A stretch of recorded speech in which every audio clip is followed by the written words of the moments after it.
Hey everyone, welcome back to the channel.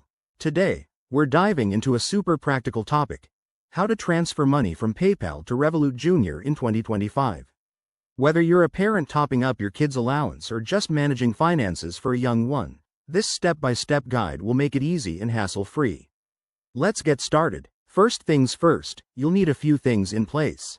Make sure you have a verified PayPal account with some funds ready to go, and a Revolut account linked to your Revolut Junior profile.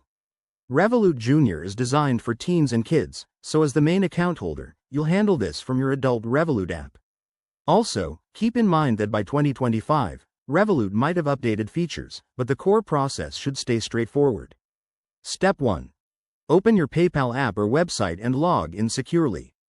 Once you're in, navigate to the Send and Request section.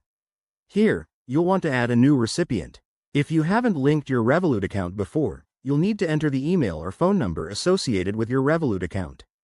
Pro tip: double-check the details to avoid any transfer delays. Step 2. Select the amount you want to transfer.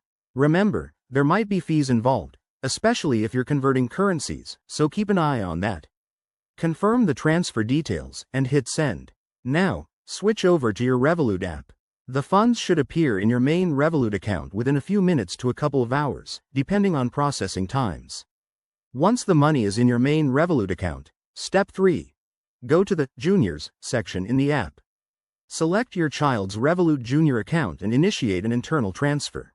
Enter the amount and add a quick note, like allowance for the week, to make it personal. Hit Confirm, and you're done. That's it. By 2025, this process should be even smoother with potential new integrations. Always check for any updates from PayPal or Revolut to stay on top. If you run into issues, contact their support teams. Thanks for watching. Give this video a thumbs up if it helped, and subscribe for more finance tips. See you next time.